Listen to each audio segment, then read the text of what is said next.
रसातल में जो देखा था उसे स्मृति में जो था उससे मिलाने में। इस लोक में आने के बाद से उसकी समझ काफी बढ़ गई थी, और अब उस ज्ञान के साथ वह शक्ति नहीं, वह इस संसार के भीतर से नहीं आ सकती थी। यह आदिकालीन अराजकता के बाहर की दीवार के पार से होना चाहिए, और अस्तित्व की सीमाओं से परे शून्य में जीवित रहने के लिए, ऐसी शक्ति को बनाए रखने के लिए और दूसरी ओर से दीवार को तोड़ने के लिए वह एक सच्चा भगवान होना चाहिए, या एक सच्चा शैतान। Thump thump thump. उसका दिल मानो फटने को हो। जैसे ही पहेली का एक और टुकड़ा अपनी जगह पर आकर रुका, उसका दिमाग तेजी से घूमने लगा। कैजी, अन्य, उन्होंने इसे पहचान लिया था। वह उपस्थिति, वह आभा, ये सिर्फ परिचित नहीं था, यह उसका था। उसके विचारों के तूफान में एक फुसफुसाहट गूंज उठी। Chameli. Thump thump thump thump thump thump. युनचे के दिल की धड़कन उसकी छाती में बिजली की तरह गूंज रही थी। प्रत्येक धड़कन पिछली से अधिक अराजक थी। यह असंभव है। जैसे ही यह विचार मन में आया, युनचे ने उसे जोर से नकार दिया। उसने अपना सिर हिलाया, उसकी सांसें उखड़ गईं, उसका पूरा शरीर कांप उठा और उसकी आत्मा खलबली से चीख उठी। नहीं, नहीं, ऐसा नहीं हो सकता। उस दिन जब जैस्मीन को आदि चानों से बाहर निकाल दिया गया था, उसकी साधना अभी अभी दिव्य गुरु लोक के शिखर तक पहुंची थी। उसने अभी तक दिव्य विलुप्ति लोक या दिव्य सीमित लोक में प्रवेश नहीं किया था, सच्चे ईश्वर के दिव्य लोक में तो बिल्कुल नहीं। वहां उसके जीवित बचने का कोई रास्ता नहीं था। वह जगह, दीवार के उस पार का विशाल शून्य, वह मृत्यु का अवतार था। यहाँ तक कि शैतान सम्राट ने भी उसके बारे में श्रद्धापूर्वक सावधानी से बात की थी। वह जीवित नहीं रह सकती थी, वह जीवित नहीं रह सकती थी। Thump thump thump. लेकिन उस विस्फोट की आभा, उसकी प्रतिध्वनि, उसका सार अचूक था। वह इसे जानता था। उसने इसे पहले भी महसूस किया था, अपनी रगों में, अपनी आत्मा में।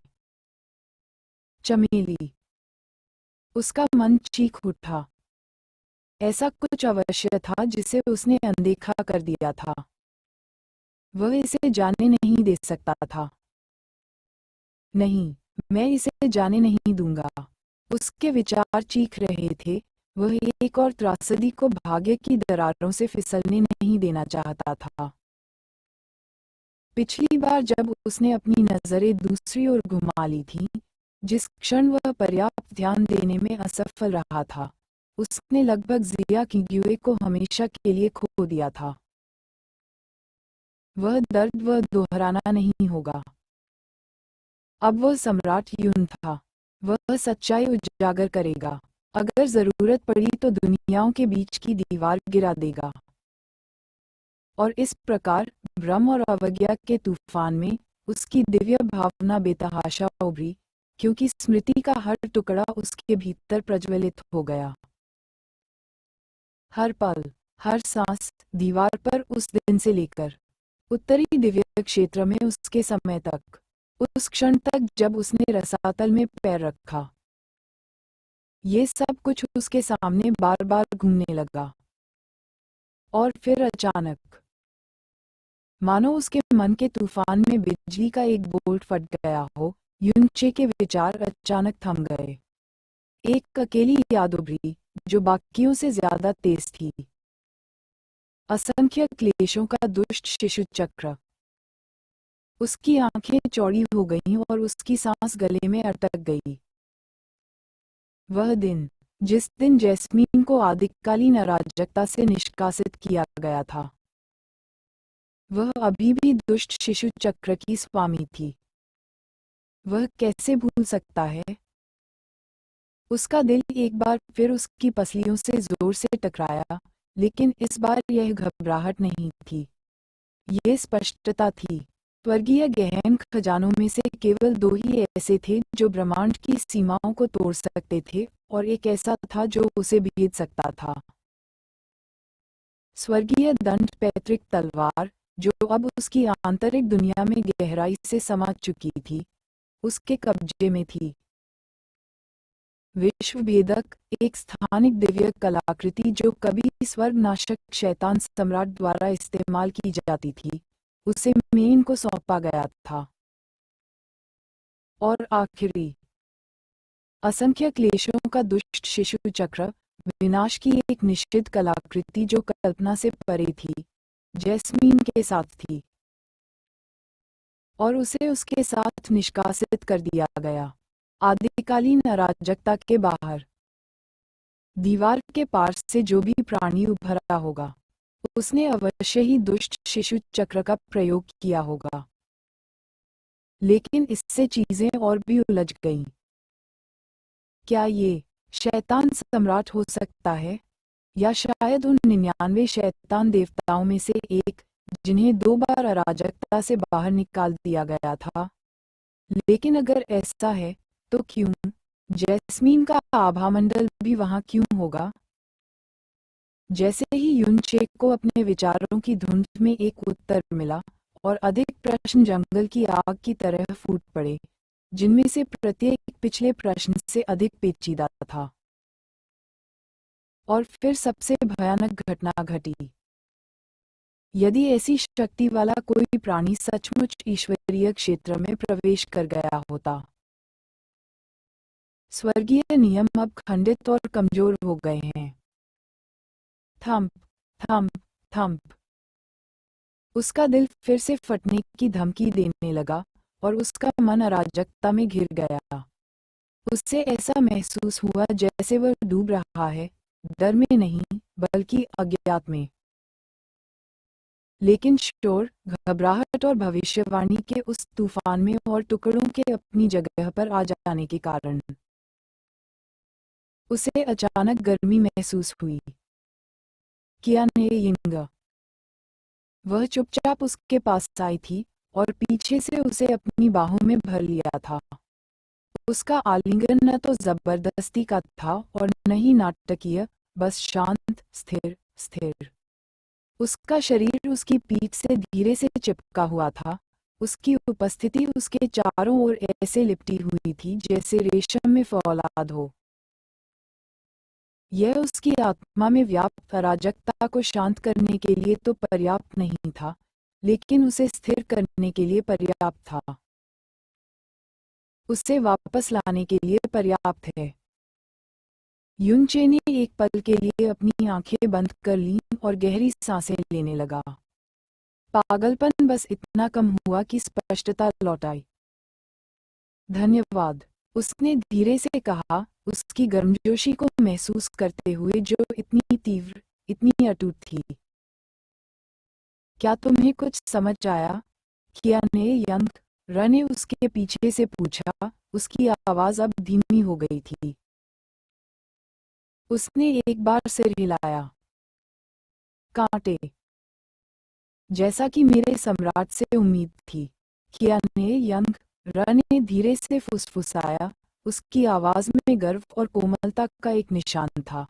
उसने यह नहीं पूछा कि युनचे ने उसके लिए क्या खोजा था, बस उस पल में उसके बगल में खड़ा होना पर्याप्त था। अब क्या? उसने धीरे से पूछा। युनचे ने अपनी दृष्टि अवरोध के पार छाए कोहरे की ओर घुमाई, उसकी आंखें दृढ़ थीं। ईश्वरीय क्षेत्र को सुधारने के लिए हमें पहले रसातल के भीतर की अराजकता को सुलझाना होगा। उसकी आवाज शांत थी, लेकिन उसमें अटल विश्वास का भार था। स्वर्गीय नियमों को पहले जैसा बनाने का कोई रास्ता हो सकता है, टूटे हुए आकाश में संतुलन लौटाने का। वह रुका, फिर बोला, लेकिन ऐसा करने के लिए उसने धीरे से अपनी मुट्ठी भींच ली, उसके चारों ओर घूमता हुआ आभामंडल घना होता जा रहा था। मुझे और मजबूत होने की जरूरत है, हम सभी को। उनके शब्द एक शांत शपथ की तरह हैं, जो न केवल दुनिया के लिए बल्कि स्वयं उनके लिए भी एक वादा है। आखिरकार यूनचेक का दिल और दिमाग एकमत हो गया। उसने अपना फैसला ले लिया था। आगे का रास्ता साफ था। और इसके साथ ही बाधा के भीतर की ऊर्जा स्थानांतरित हो गई। बंद जगह के बीच से अचानक एक सुनहरी रोशनी फूटी, जो दीप्तिमान तरंगों में बाहर की ओर लहरा रही थी। यह एक दो बार धड़कती रही, फिर दिल की धड़कन की तरह फैल गई, अवरोध के किनारों को छूती हुई और बाहर वालों का भी ध्यान अपनी ओर खींचती रही। पान बुवांग और हुआ कैली दोनों अकड़ गए, उनके हाव भाव बदल गए, क्योंकि उन्होंने अपने शरीर पर सुनहरी ऊर्जा की लहर महसूस की। उनके दिल तेजी से धड़कने लगे। यह क्या है? कियाने यांग र ने धीरे से कहा, उसकी नजरें उसके सामने बन रहे प्रकाश पर टिकी थीं। ये चमक न तो चकाचौंध करने वाली थी और न ही तीव्र, ये गर्म, गूंजती हुई थी, मानो यह आकाश से नहीं, बल्कि आत्मा के भीतर से आ रही हो। और तब उसके खून में कुछ अजीब हलचल मच गई। एक प्राचीन अनुभूति, एक भूली हुई फुसफुसाहट, एक पुकार। उसकी सुनहरी आंखें चौड़ी हो गईं। बिना सोचे समझे उसका हाथ रोशनी की ओर बढ़ गया। और प्रकाश ने उत्तर दिया। वह धीरे धीरे उसकी ओर बहता हुआ आया, मानो वह इतने समय से उसका इंतजार कर रहा था। जैसे उससे अपना असली मालिक मिल गया हो। युनचे ने अपने होठों के कोने पर एक हल्की मुस्कान के साथ इस दृश्य को देखा। तो वह सही था। असीम ईश्वरीय शक्ति के स्रोत की स्वर्णिम आभा, संयोगवश नहीं, बल्कि भाग्यवश कियाने यिंग के साथ प्रतिध्वनित हुई। यद्यपि दोनों की उत्पत्ति अलग अलग थी, फिर भी इसका मूल ब्रह्म ईश्वरीय शक्ति के समान ही दिव्य सार था। उनकी ऊर्जाएं संगत थीं, सामंजस्यपूर्ण थीं, उत्पत्ति के नियम द्वारा एक दूसरे से गुंथी हुई थीं। पहले तो यह महज एक अनुमान था, एक सिद्धांत जो उसने खंडित ज्ञान और सहज ज्ञान पर आधारित अपने मन में दबा रखा था। लेकिन अब उस सुनहरी चमक को उसकी ओर आकर्षित होते देखकर उसे यकीन हो गया।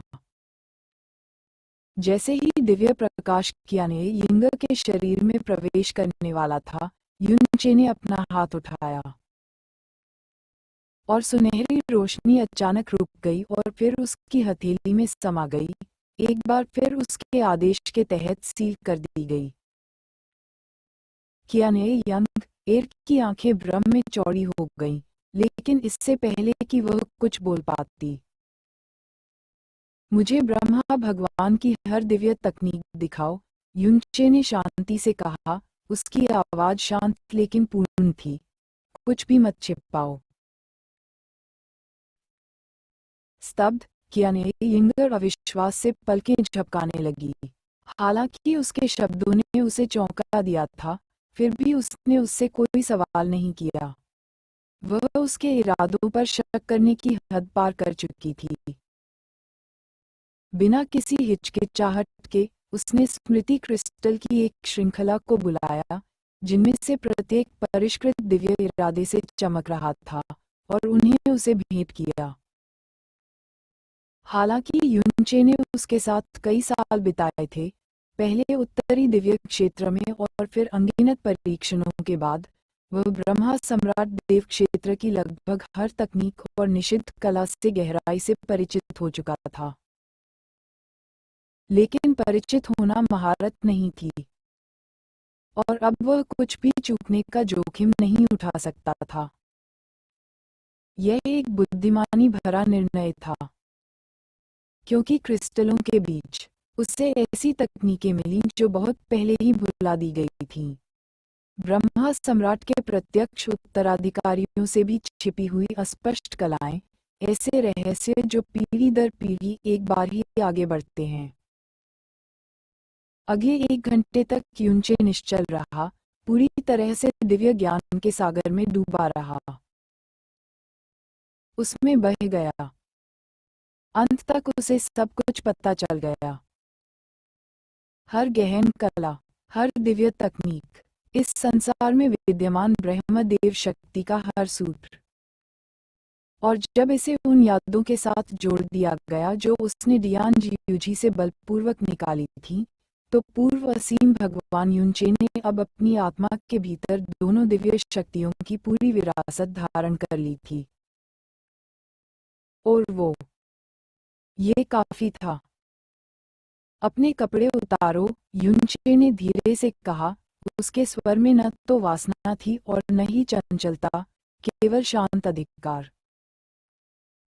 किया ने यंग ने अपनी भौहें चदाईं, उसके होंठों का कोमा चिढ़ाने वाली उत्तेजना में ऊपर उठा।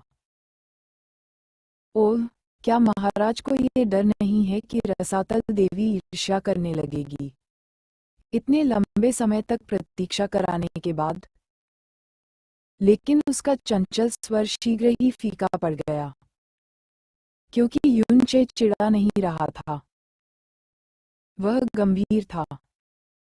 उसकी आंखों में अटल भाव देखकर किया ने यंग की मुस्कुराहट गायब हो गई। बिना कुछ कहे उसने शालीनता से अपने वस्त्र उतार दिए और रेशमी कपड़े को नीचे गिराते हुए उसकी आज्ञा का पालन किया।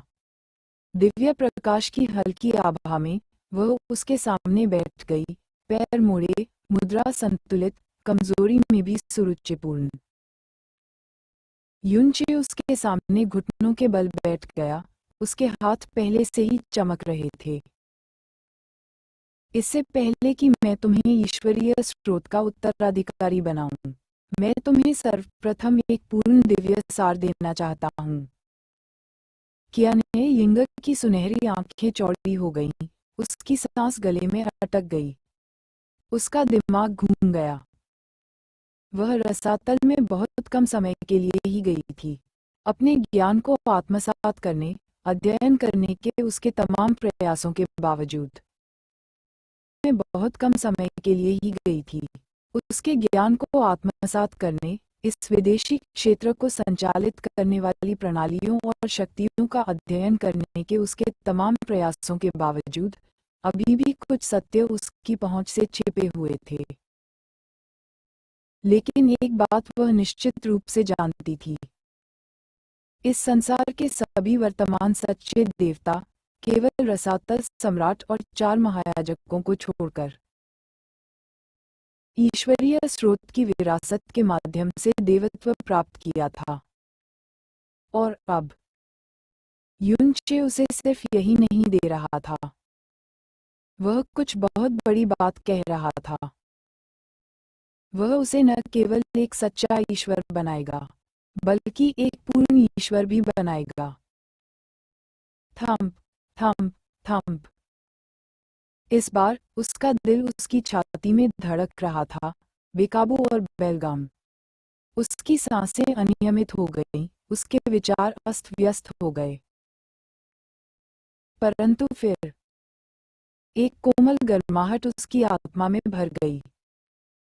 युनचे की प्रकाश गहन ऊर्जा ने उसे तारों के एक पालने की तरह घेर लिया, उसके भीतर के तूफान को शांत कर दिया, उसके रक्त और मन में अराजकता को शांत कर दिया। उनकी आवाज कोमल, करीबी और अडिग उद्देश्य से भरी हुई थी। इससे थोड़ा दुख होगा, लेकिन इसके बाद आप एक भगवान हो जाएंगे, एक पूर्ण भगवान। 66।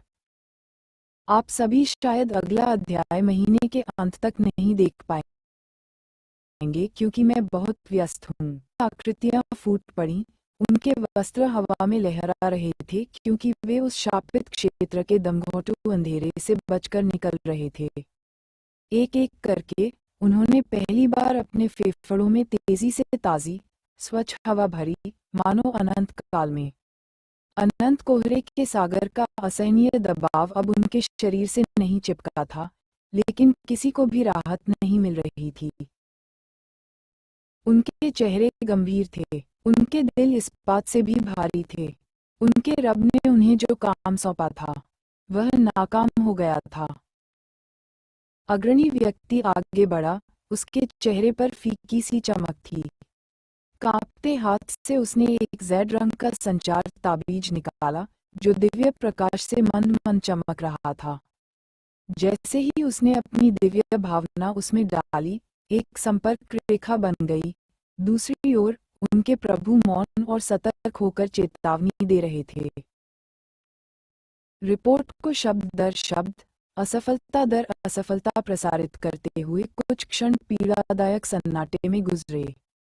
आकाश बादलों से घिरा रहा, मानो उनके साथ मंडरा रहा हो। फिर अंततः ताबीज के माध्यम से एक गंभीर प्रतिक्रिया गूंजी, शब्द जोर से नहीं, बल्कि पूर्ण। मैं वान दाव को लेकर शुद्ध भूमि पर लौट जाऊंगा। आप सभी अपने दिव्य राज्यों में लौट जाएं। आदेश तो स्पष्ट था, लेकिन उसके बाद जो हुआ वह और भी गहरा आघात था। शिनशिन शेन्युए, वरिष्ठ और पुरानी पीढ़ी के होने के नाते, यानी और जियूजी की मृत्यु की सूचना देने का कार्य आपका है। उनके संबंधित राज्यों में जाएं। अपने राज्य लौटने से पहले उनके लोगों को बताएं। तारा और चंद्र के दिव्य शासक अकड़ गए। अपनी शक्ति और प्रतिष्ठा के बावजूद उनके घुटने लगभग सहज ही झुक गए। उन्होंने अपने सिर जमीन पर झुका लिए, उनकी आवाज गंभीर और एकरूप थी।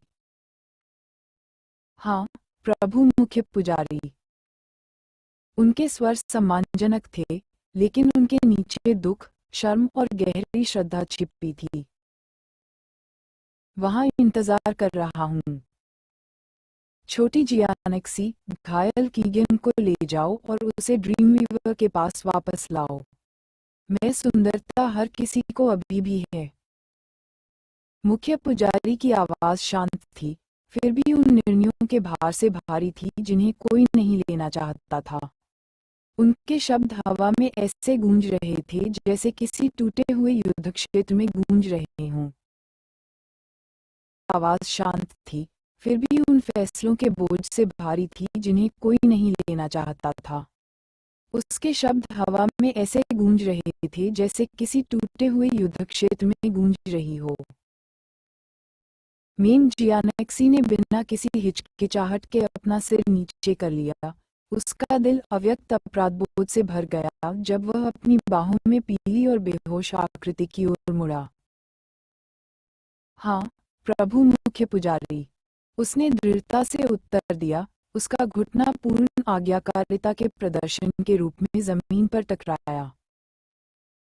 जैसे ही सन्नाटा लौटने की आशंका हुई, एक परिचित आवाज ने सन्नाटे को चीर दिया। मेरा क्या? महायाजक लियू शियाओ के शब्द सहज थे, लेकिन उनकी आंखों के पीछे पुराने खून और कर्तव्य की आग अभी भी धधक रही थी। उनका प्रश्न अवज्ञा में नहीं, बल्कि साझा बोझ के रूप में था, एक दोस्त के दूसरे दोस्त की तरह। दोनों ही टूटे हुए विश्वास और टूटते हुए साम्राज्यों की राख पर खड़े थे। मुख्य पुजारी की नजरें उस पर एक लंबी सांस तक टिकी रहीं। वह धीमी गड़गड़ाहट भरी आवाज में बोलने लगा। जाओ और उल्लू तितली को उनके रीजेंट के विश्वासघात के बारे में बताओ। उन्हें बनाओ। लेकिन फिर मैं रुक गया। स्मृति की एक झलक उसके मन में कौंधी।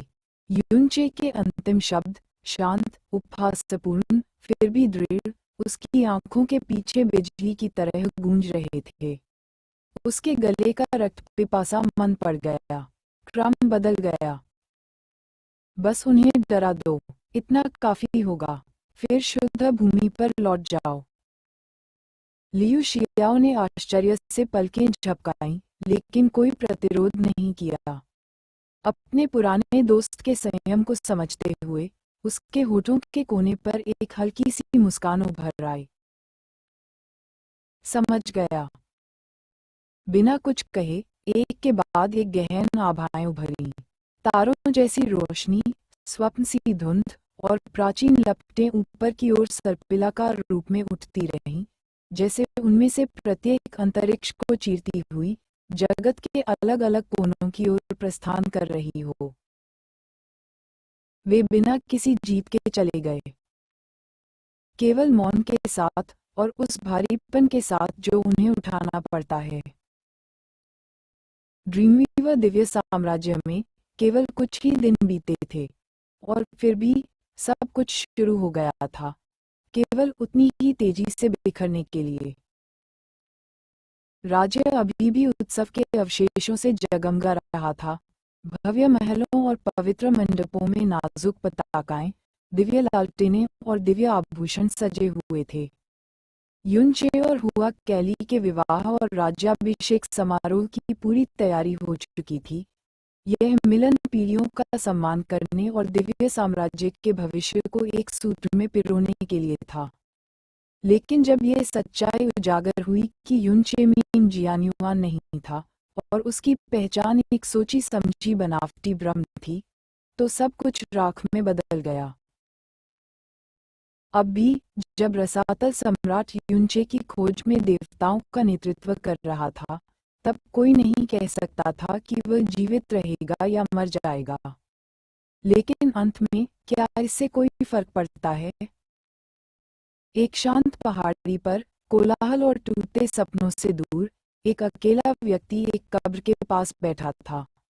हवा में पुरानी धूप और कुचले हुए कमल की पंखुड़ियों की हल्की सी खुशबू आ रही थी। ये पहाड़ी कभी हंसी का अड्डा हुआ करती थी, जहां राज्य के भविष्य की योजनाएं बनती थीं, जहां एक पिता अपने बेटों के साथ सपने देखता था। लेकिन अब हवा शोक में धीमी पड़ गई थी, उसकी धीमी चीख दुख से भरी हुई थी, उस आदमी के दुख की प्रतिध्वनि जो चुपचाप बैठा था। मेन कोंगचान, जो कभी बेजोड़ गरिमा और शक्ति का प्रतीक थे, जिनके चेहरे पर गर्व था और जिनकी उपस्थिति दीप्तिमान थी, अब ऐसे लग रहे थे मानो कुछ ही दिनों में उनकी उम्र 10 साल हो गई हो। उनकी कभी सीधी पीठ अदृश्य भार के नीचे झुकती हुई प्रतीत हो रही थी। उनकी आंखों की चमक, जो कभी इतनी स्थिर और गहरी थी, अब फीकी पड़ गई थी, हार से नहीं बल्कि दिल टूटने से। शांत पहाड़ी के ठीक पीछे कई आकृतियां शांति से खड़ी थीं, सम्मानपूर्वक दूर से देख रही थीं। उनके भाव गंभीर थे, उनके हृदय दुख से बोझिल थे। किसी ने भी पास जाने की हिम्मत नहीं की, क्योंकि जब से मेन कोंगचान कब्र के पत्थर के सामने बैठा था, तब से वह हिला तक नहीं था। 11 साल भी नहीं, मानो दुनिया ने ही उसके लिए सारे मायने खो दिए हों। तभी मानो उसी दुख से खींचा हुआ एक और आकृति धीरे धीरे आसमान से उतरी। उसका उतरना तो बिना आवाज के था, फिर भी उसके ऊपर का भार पहाड़ों से भी भारी था। थके हुए कदमों से वह मेन कोंगचान के पास आया और उसके पास बैठ गया। टूटे हुए आईने में प्रतिबिंब की तरह यह आदमी भी कुछ दिन पहले की तुलना में कहीं ज्यादा बूढ़ा लग रहा था। समय ने उन्हें नहीं बदला था, लेकिन दिल टूटने ने जरूर बदला था। वे दोनों चुपचाप बैठे रहे, उनके बीच एक शब्द भी नहीं बोला गया। हवा घास के बीच से फुसफुसाई। सूर्य धीरे धीरे पश्चिम की ओर खिसक गया और आकाश नारंगी और लाल रंग से भर गया।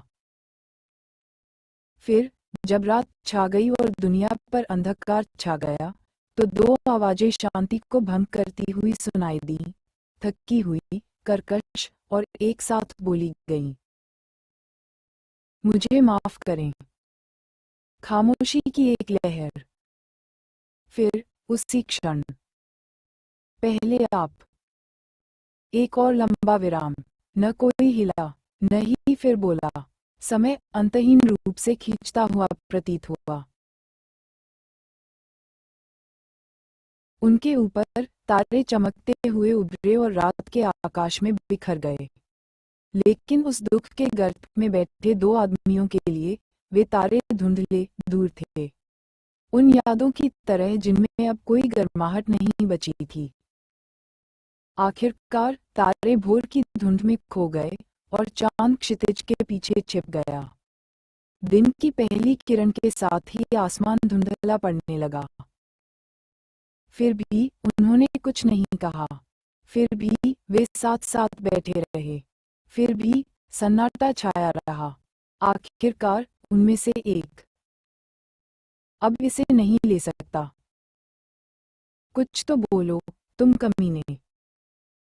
आवाज बीच वाक्य में ही टूट गई, कच्ची पीड़ा से फूट पड़ी, सन्नाटे को ऐसे चीरती हुई जैसे कोई चाकू कांच में से निकल गया हो। ये गुस्सा नहीं था, ये दोष नहीं था, ये दर्द था, शुद्ध, बिना छना हुआ दर्द। 20,000,000,000 इससे पहले कि हुआ फूचेन अपनी बात पूरी कर पाता, उसका पैर मीन कोमचान के बाजू में हिंसक रूप से टकरा चुका था। मीन कोमचन का शरीर स्वप्न विवह दिव्य साम्राज्य के आकाश में ऊपर उठते ही खामोश पहाड़ियों में एक जोरदार विस्फोट गूंज उठा। भोर का कृत्रिम प्रकाश अभी क्षितिज से नहीं टूटा था, लेकिन मीन कोमचन पहले ही उसके पार पहुंच चुका था, फीके आकाश के सामने एक अंधेरी आकृति। और फिर भी सपने में भी मैंने प्रतिरोध करने की कोई कोशिश नहीं की। कोई सुरक्षात्मक आभा नहीं, कोई रक्षात्मक तकनीक नहीं। उसने खुद को हवा में उछलने दिया, लंगड़ाते हुए, बिना किसी प्रतिक्रिया के, मानो वार का कोई असर ही न हुआ हो, मानो कुछ किया ही न हो। जमीन पर हुआ फूचेन की आंखें चौड़ी हुईं, फिर सिकुड़ गईं। उसके दांत भींच गए और उसकी कनपटियों के आसपास की नसें गुस्से से फड़कने लगीं। कमीने। एक दिव्य सीमित क्षेत्र की आभा उसके चारों ओर ज्वार की लहर की तरह फूट पड़ी। उसके पैरों तले धरती फट गई, अंतरिक्ष मुड़ गया और फट गया। बिना किसी हिचकिचाहट के वह धूमकेतु की तरह आकाश में उड़ गया। उसके हाथ में एक चमकती हुई दिव्य तलवार आकार ले रही थी, आकाशीय प्रकाश से अंकित, क्रोध और हृदय विदारक पीड़ा से गूंज रही थी। मीन कोमचान का शरीर गिरने से पहले ही हुआ फूचेन हवा में ही उसके सामने प्रकट हो गया। वर्षों के दर्द और दबी हुई भावनाओं को समेटे हुए दहाड़ते हुए उसने वार किया। जागो। तलवार ने आकाश को चीर डाला, विनाश का एक चमकदार क्षेत्र। जैसे ही वार ने बादलों को चीर दिया और शून्यों को चकनाचूर कर दिया, आकाश चीख उठा। तलवार की ऊर्जा किसी क्रोधित देवता की तरह चीख रही थी, उसकी चमक उगते सूरज की रोशनी को निगल रही थी। दुनिया हिल गई। जैसे ही जीवन और मृत्यु ने उससे छुआ, मीन कोमचान के शरीर में जीवित रहने की एक झलक उभर आई। उसकी बाहों के रोंगटे खड़े हो गए और उसकी धुंधली, बेजान आंखें अचानक चमक उठीं, फिर से जीवंत, भले ही एक धड़कन के लिए ही सही। उसी क्षण उसके भीतर से शक्ति फूट पड़ी, घनी, स्वप्न जैसी, निराशा और रोष से भरी हुई, जब उसका सामना हुआ फूचेन की उतरती तलवार से हुआ। 20,000,000,000 फिर भी उसकी धड़कन बहुत धीमी थी। यद्यपि वह अपने महत्वपूर्ण बिंदुओं को बचाने में कामयाब रहा, लेकिन प्रहार का बल उस पर एक दिव्य पर्वत की तरह टूट पड़ा और उसका शरीर एक गिरे हुए तारे की तरह नीचे की ओर गिर गया। 20,000,000,000 जैसे ही उसका शरीर जमीन पर गिरा, जमीन कांप उठी। झटके की लहरें हवा में गूंज उठीं, इमारतें कांप उठीं, मीनारें दरक गईं और दिव्य मीनारें दबाव से करा उठीं। गड़गड़ाहट। दिव्य सीमित क्षेत्र की शक्ति दिव्य साम्राज्य में गूंज उठी, जिससे देश की हड्डियां तक हिल गईं। लेकिन किसी ने भी हस्तक्षेप करने का साहस नहीं किया। यह अहंकार की लड़ाई नहीं थी, ये टूटे हुए पूर्व देवताओं का संघर्ष था। मेन कोंगचान के मुंह से खून की धार फूट पड़ी और वह जोर से खांसने लगा। उसने उठने की कोशिश की, उसका कांपता हुआ हाथ टूटी हुई जमीन में धंस गया। लाल रंग की धारियां उसके होंठों पर पड़ गईं, जिससे उसके वस्त्र दागदार हो गए। खांसी, खांसी, पकक। प्रत्येक सांस के साथ उसकी छाती धड़क रही थी, और जब वह रक्तरंजित आंखों से आकाश की ओर देख रहा था, तो वह दहाड़ रहा था। तुम साले बूढ़े, क्या तुम मुझे मारने की कोशिश कर रहे हो? ऊपर से हुआ फूचिन ठंडेपन से तैर रहा था, उसकी तलवार अभी भी वार से गूंज रही थी। उसकी आंखें सिकुड़ी हुई थीं, और नीचे कुछ गहरा था। तो क्या हुआ? क्या तुम पहले ही अंदर नहीं मर गए? बाहर भी मर जाना अच्छा होगा। क्रोध के कारण उसकी आवाज थोड़ी सी कांपने लगी। फिर वे शब्द आए जो वह कहना नहीं चाहता था।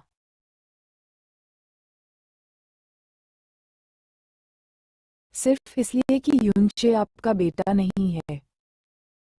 मैं रुक गया हूँ। शब्द उसके गले में ही रुक गए। उसकी तलवार थोड़ी नीचे झुक गई और सन्नाटा छा गया। नीचे मेन कोंगचान जरवत हो गया। उसका चेहरा पीला पड़ गया। फिर बिना किसी ध्वनि के उनका शरीर फिर से आकाश में उठ गया। उनकी दिव्य आभा, जो कभी सुप्त थी, चमक उठी। स्वप्न सी धुंध उनसे निकल रही थी, मानो आकाशीय तूफान की तरह ऊपर की ओर घूम रही हो। हुआ फूचेन ने पलकें झपकाईं और उसकी आंखें चौड़ी हो गईं। एक दृश्य प्रकट हुआ, उसकी आंखों के सामने नहीं, बल्कि उसके हृदय की गहराई में। उसने उसे देखा। वह जीवित थी। उसने खुद को देखा, उसे, अपनी बेटी को, साथ साथ, हंसते हुए, संपूर्ण। ये सपना इतना सटीक था कि दर्द हुआ। एक दृश्य इतना क्रूर था कि सुकून मिला। और जब हुआ फूचेन उस भ्रम में फंसा हुआ था, तो उसकी आंखों के कोनों से हल्के हल्के आंसू बह रहे थे। इस दृश्य में उन्होंने शांतिपूर्ण मुस्कान के साथ अपनी आंखें बंद कर लीं। और वास्तव में उसने फुसफुसाते हुए कहा, हवा के ऊपर मुश्किल से सुनाई दे रहा था, तुम बहुत दूर चले गए। बूमम। BOOMMMMMMM। आकाश गरजा, धरती चीखी। ड्रीमवीवर दिव्य साम्राज्य के ऊपर का आकाश दो विशाल शक्तियों के बीच बार बार टकराव के कारण दो भागों में विभाजित हो गया। प्रत्येक प्रहार में दशकों के पश्चाताप, शोक और रोष की गूंज थी। युद्ध इतनी हिंसापूर्ण हो गया कि राज्य के पतन का खतरा उत्पन्न हो गया। ऊपर दिव्य वृद्ध एक के बाद एक प्रकट हुए और नीचे की धरती की रक्षा के लिए विशाल बहुस्तरीय अवरोध खड़े कर दिए। आकाश में शक्ति का तूफान भड़कने से पूरे पहाड़ कांप उठे। बूमम। और फिर मानो भाग्यवश दोनों आकृतियां टूटते तारों की तरह आकाश से नीचे गिर पड़ीं। उनके टूटे हुए शरीर जमीन से टकराते ही धूल ऊपर की ओर उड़ी। और अजीब बात यह है कि वे ठीक उसी जगह उतरे जहां से ये सब शुरू हुआ था, उस फूलों वाली पहाड़ी पर जहां कभी वे चुपचाप बैठे थे। कभी बेदाग घास का मैदान अब झुलस कर फट गया था, पंखुड़ियां हवा में बिखरी हुई थीं। दोनों आदमी पीठ के बल पड़े थे, खून से लथपथ, घायल। उनकी छाती ऊपर नीचे हो रही थी और वे हाँफ रहे थे। और फिर सन्नाटा लौट आया। पहले आप। एक बार फिर दोनों आदमी एक ही समय पर बोले, और जैसे कि भाग्य ने फिर से उनका मजाक उड़ाया, उनकी आभा सहज रूप से दो घायल जानवरों के रूप में उभरी जो एक दूसरे पर प्रतिक्रिया कर रहे थे। बूम! पहाड़ी कांप उठी जब दिव्य शक्ति बाहर की ओर लहराई और बचे खुचे फूलों को भी हल्का सा नुकसान पहुंचा। लेकिन फिर आखिरकार दोनों ने आह भरी। उनकी आभा मंद पड़ गई। उनकी सांसें स्थिर हो गईं। और शांति, चाहे कितनी भी नाजुक क्यों न हो, उन पर छा गई। माफ करना, इस बार हुआ फूचिन की आवाज पहले आई। उसकी आवाज भारी, फिर भी स्थिर थी, जब उसने उस आदमी की ओर देखा जो कभी भाई से भी ज्यादा करीब था। मुझे भी माफ करना, मैंने जो भी किया, हर चीज के लिए। मीन कोंगचान की आवाज धीमी हो गई। सच्ची। उनकी नजरें मिलीं। अब कोई गुस्सा नहीं, सिर्फ थकान और समझ। सन्नाटा लौट आया, लेकिन अब ये घुटन नहीं थी क्योंकि हुआ फूचिन के दिल में मुस्कुराहट थी। फिर धीरे धीरे हुआ फूचिन ने खुद को धकेलकर बैठने की कोशिश की। उसके पैर कांप रहे थे, लेकिन वह कदम दर कदम आगे बढ़ता रहा, जब तक कि वह अपने पुराने दोस्त के पास नहीं पहुंच गया। मीन कोंगचान वहां पड़ा था, चोटिल और खून से लथपथ। उसकी आंखें आधी बंद थीं, होंठ कड़वाहट से हल्के से मुड़े हुए थे। लेकिन साथ ही कुछ और भी था। हुआ फूचिन ने हाथ बढ़ाया। युनचे को तुम्हारे पास लाना मेरी गलती है, हुआ फूचिन ने धीरे से कहा। उसकी आवाज अब गुस्से से तीखी नहीं थी, बल्कि अपराधबोध के बोझ से भारी थी जो उसे उस दिन से खाए जा रहा था जिस दिन से ये सब शुरू हुआ था। उसके लहजे में कोई बहाना नहीं था, केवल सच्चाई थी, और उस पल में ये स्पष्ट था कि हर शब्द उसके दिल की गहराई से आ रहा था। मीन कोंगचान अभी भी अपनी सांसें संभाल रहा था। उसने चुपचाप इनकार में धीरे से अपना सिर हिलाया और फिर हुआ फूचिन का बड़ा हुआ हाथ थाम लिया। हालांकि लड़ाई के कारण उसकी पकड़ कमजोर हो गई थी, फिर भी वह इतनी मजबूत थी कि कोई समारोह नहीं, कोई दिखावा नहीं, केवल दो आदमी बहुत लंबे समय तक गिरने के बाद एक दूसरे को फिर से खड़े होने में मदद कर रहे थे। आत्मिक शक्ति के सर्वोच्च स्तर वाले व्यक्ति के रूप में, और पूरे क्षेत्र में सबसे मजबूत आत्मिक तकनीकों वाले व्यक्ति के रूप में। मैंने खुद को जियान युआन के भ्रम में पड़ने दिया। युनचे की चाल में मीन कोंगचान ने आखिरकार कहा, उसकी आवाज धीमी, लगभग दूर की, मानो शब्दों को स्वीकार करना उसके शरीर पर लगे घावों से ज्यादा दुख दे रहा हो। मैं ही हर चीज का कारण था, मुझे माफ करना। उसके होठों के कोनों पर एक कड़वी मुस्कान उभर आई, जो उपहास से नहीं, बल्कि आत्मघृणा और त्याग से उपजी थी। वह, जो स्पष्टता और बुद्धिमत्ता के लिए पूजनीय था, अपने हृदय पर पड़े पर्दे को देखने में असफल रहा था। वे चुपचाप कंधे से कंधा मिलाकर खड़े रहे, जैसे सुबह के सूरज की पहली किरणें खंडहर पहाड़ी पर फैल रही हों, खून से सनी जमीन और टूटे हुए पत्थरों पर गर्म रोशनी डाल रही हों। दुनिया उनके दुख से बेपरवाह आगे बढ़ती रही।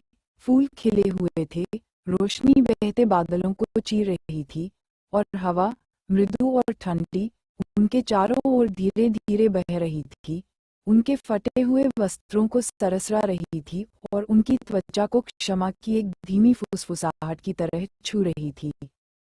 धीरे धीरे उन पर लगे खून के धब्बे मिट गए, पानी से नहीं, बल्कि उनके दिव्य आभामंडल की शांत, शुद्ध तरंगों से साफ हुए, जो अब क्रोध से नहीं भड़क रही थीं, बल्कि चुपचाप पीछे छूटे हुए नुकसान को ठीक कर रही थीं। सन्नाटा गहराता गया, अब असहज नहीं बल्कि विचारशील। और फिर एक लंबे विराम के बाद हुआ फूचिन ने धीमी लेकिन स्थिर आवाज में पूछा, अब क्या? मेन कोंगचान ने तुरंत कोई जवाब नहीं दिया। उसकी आंखें, जो अभी भी किनारों पर लाल थीं, क्षितिज पर टिकी रहीं जहां सूरज ऊपर चढ़ रहा था और धुंध को दूर भगा रहा था। अंततः वह बोला, धीरे धीरे, सोच समझकर। उसकी आवाज में एक शांत निश्चय था। हम इंतजार करेंगे सबके लौटने का। मुझे यकीन है कि युनचे बच नहीं पाएगा। उनके स्वर में अंतिमता न तो घृणा में निहित थी, न ही प्रतिशोध में। यह उस व्यक्ति की आवाज थी जिसने सत्य के साथ शांति बना ली थी, भले ही इससे वह सब कुछ चकनाचूर हो गया हो जिस पर वह कभी विश्वास करता था। हुआ फूचिन ने पलटकर कुछ नहीं कहा। वह बस वहीं खड़ा रहा, उसकी नजरें उगते हुए प्रकाश पर टिकी थीं, और सोच रहा था कि क्या उनमें से कोई सचमुच सब कुछ खत्म होने के बाद भी पूरी तरह से चला जाएगा। तो फिर छोटी कैली का क्या हुआ? मेन कोंगचान ने पूछा। उसकी आवाज अब नर्म हो गई थी, संदेह में नहीं बल्कि उस लड़की के लिए सच्ची, पिता जैसी चिंता में जो उन दोनों के लिए बेटी जैसी थी। हुआ फूचिन एक क्षण के लिए चुप रहा, फिर शांत दृढ़ संकल्प के साथ जवाब दिया, हालांकि उसकी छाती का भार हल्का नहीं हुआ था। मुझे यकीन है कि इसमें समय लगेगा, लेकिन वह इससे उबर जाएगी। युनचे अब मेरा बेटा नहीं रहा, वह एक दुश्मन है। उसे अपने किए की सजा जरूर मिलेगी। हुआ फूचिन की भौहें थोड़ी सिकुड़ गईं जब उसने क्षितिज की ओर देखा। तपती पहाड़ी की चोटी से गुजरती हवा उसके बालों को छू रही थी। ये जानते हुए कि युनचे असल में कौन है और उसके लक्ष्य क्या हैं, मुझे नहीं लगता कि वह उससे दोबारा कभी प्यार करेगी। वह दूसरी बार उसकी चालों में नहीं फंसेगी। एक विराम था। तभी उसके होठों से एक हल्की सी कड़वी और तीखी हंसी निकली। दरअसल उस कमीने ने उसे कितना नुकसान पहुंचाया है, वह शायद पहले ही उसके सिर पर हमला कर चुकी है। इसके बाद जो सन्नाटा छा गया, वह अब साझा दर्द का सन्नाटा नहीं था, ये और भी भारी, अजीब था। और अंततः हुआ फूचिन ने अपनी निगाहें नीची कर लीं। क्षमा मांगना।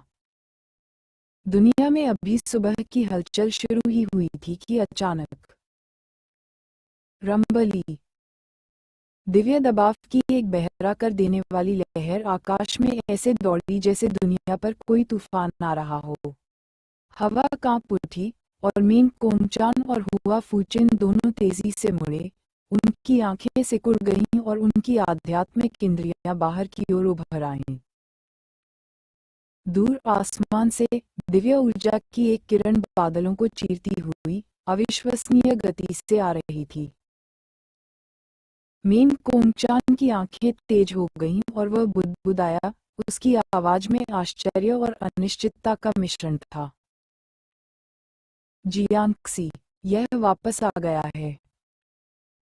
सचमुच, आभा स्पष्ट थी। उसका बेटा मेन जियांगक्सी पीछा करके लौट रहा था, लेकिन कुछ तो गड़बड़ थी। वह अकेला क्यों था? और फिर मेन कोंगचान रुक गया। उसकी दिव्य अनुभूति किसी धुंधली सी चीज से टकराई, एक और आभा जो जियांगक्सी के नीचे छिपी थी, धुंधली और धुंधली, मानो कोई लगभग बुझ चुकी मोमबत्ती। चाहे वह किसी की भी हो, वे मरे नहीं थे, बस बेहोश थे। उनकी सांसें कमजोर थीं, उनका शरीर निश्चल था। जैसे जैसे सेकंड बीतते गए, आंकड़े स्पष्ट होते गए। आकाश से उतरते हुए मेन जियांगक्सी का रूप प्रकट हुआ और उसकी आंखों में लंगड़ा बेहोशी थी। का आंकड़ा, क्विंगयंग। दोनों पुरुषों के गले से एक साथ नाम फूट पड़ा। उनकी आवाजें सदमे और भय से फट गईं, क्योंकि वे एक ही दिल की धड़कन में आगे बढ़े। युनचे, युद्ध और प्रतिशोध के सभी विचार एक पल में बह गए। क्या हुआ? दोनों एक साथ दहाड़े। उनकी आवाजें पहाड़ी की चोटी पर बिजली की तरह गूंज रही थीं। जैसे ही वे आगे बढ़े, उनकी आंखें मीन जियानेक्सी की बाहों में बेहोश आकृति पर टेक गईं। मीन जियानेक्सी धीरे से झुलसी हुई धरती पर उतरा। उसकी अभिव्यक्ति गंभीर थी, क्योंकि उसने अपने पिता और हुआ फूचेन को सम्मानपूर्वक झुककर प्रणाम किया। बिना किसी हिचकिचाहट के और अभी भी अपनी सांसों को संभालते हुए, उसने सब कुछ बताना शुरू कर दिया जो घटित हुआ था। पीछा, भ्रम, और वह क्षण जब उन्होंने हुआ कीगन को पाया था, आध्यात्मिक थकावट से गिर गई थी। उसकी आभा लगभग बुझ गई थी, लेकिन शुक्र है कि वह अभी भी पूरी थी। जैसे जैसे उसके शब्द सामने आए, दोनों दिव्य शासकों के हृदय को अंततः शांति मिली। वे उसके करीब आए, उनकी दिव्य इंद्रियां उसके शरीर को छू रही थीं। हालांकि वह बेहोश थी, उसका आभामंडल स्थिर और शांत था। उसकी सांसें धीमी लेकिन स्थिर थीं। उसकी आत्मा, हालांकि थकी हुई थी, फिर भी अक्षुण्ण थी। वह जल्द ही जाग जाएगी। और एक क्षण के लिए उन दोनों को राहत महसूस हुई। परंतु फिर, वॉल्ट, कैली कहाँ है? हुआ फूचेन की आवाज शांत हवा में किसी ब्लेड की तरह तेज और कांपती हुई, चीरती हुई सी निकली। उसकी आंखें बेतहाशा इधर उधर घूम रही थीं, और उसकी दिव्य अनुभूति प्रचंड बल के साथ बाहर की ओर उभरी, स्वप्न विव दिव्य साम्राज्य की सीमाओं को भेदती हुई उस पार अनंत आकाश में फैल गई। यहाँ तक कि हमेशा मौजूद अथाह धूल, हालांकि इस जगह पर पतली थी, उसकी जांच का कोई प्रतिरोध नहीं कर पाए। लेकिन वहां कुछ भी नहीं था। कोई निशान नहीं, कोई संकेत नहीं, उसकी आभा की हल्की सी आहट भी नहीं। युद्ध और दुख से पहले से ही व्यथित उसका चेहरा रंगहीन हो गया था। उसके होंठ थोड़े से खुले, लेकिन पहले तो कोई आवाज नहीं निकली। जब उसने मीम जियानेक्सी की ओर मुंह किया, तो उसकी आंखों में भ्रम, अविश्वास और बढ़ते भय का मिश्रण था। मीम जियानेक्सी उस नजर के भार से अकड़ गया। धीरे धीरे, बिना अपनी आंखें उठाए, उसने अपना सिर झुका लिया। देवी कैली, वह। धप धप धप। हुआ फूचर की धड़कन उसके कानों में गूंज रही थी, हर गुजरते पल के साथ तेज, भारी और दर्द भरी होती जा रही थी। उसकी सांसें अनियमित हो गईं, और उसका मन उससे धोखा दे रहा था।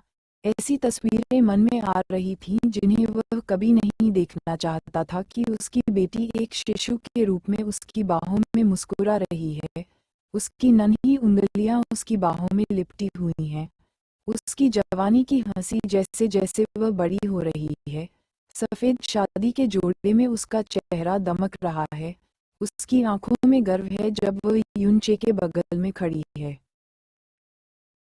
उसकी आवाज से पहले ही उसकी आत्मा चीख उठी। नहीं, नहीं, नहीं, नहीं। उसके घुटने जवाब देने को तैयार थे, क्योंकि दैवीय भय उसे चीर रहा था, किसी भी ब्लेड से अधिक ठंडा, किसी भी घाव से अधिक गहरा। फिर ऐसे शब्द आए जिसने उसके बचे खुचे धैर्य को भी छिन-भिन कर दिया। वह युनचे के साथ चली गई। उनके बीच अंतहीन सन्नाटा पसरा हुआ था। अनिश्चितता या झिझक का सन्नाटा नहीं, बल्कि ऐसा सन्नाटा जो दम घूंट देता है, जो आत्मा को जकड़ लेता है और उसे उस क्रूर वास्तविकता के बोझ तले कुचल देता है जिसे स्वीकार करना बहुत मुश्किल होता है। तब गड़गड़ाहट के बाद टकराना। यह आवाज तीव्र, अचानक और पूरी तरह से हृदय विदारक थी। हुआ फूचक का शरीर जवाब दे गया, घुटने जमीन पर धंस गए और अगले ही पल उसका माथा झुलसी हुई धरती पर बेरहमी से टकराया। धक्के से धूल उड़ी, जो उस शांत पहाड़ी की शोभा बढ़ाने वाली टूटी हुई पंखुड़ियों के अवशेषों में मिल गई। उसका दिमाग बिल्कुल खाली हो गया। वह शक्ति जिसने सदियों के युद्धों में उसका साथ दिया था, जिसने राज्यों को ऊपर उठाया था और दुश्मनों को चकनाचूर कर दिया था, अब ऐसे गायब हो गई मानो कभी थी ही नहीं। कुछ क्षण पहले उसने मेन कोंगचान से जो शब्द कहे थे, जो उससे सुकून देने वाले, दिलासा देने वाले, आश्वस्त करने वाले थे, अब एक क्रूर उपहास की तरह गूंज रहे थे। हर शब्द उसके सीने में खंजर की तरह चुभ रहा था। वह शायद पहले ही अपना सिर फोड़ चुकी है।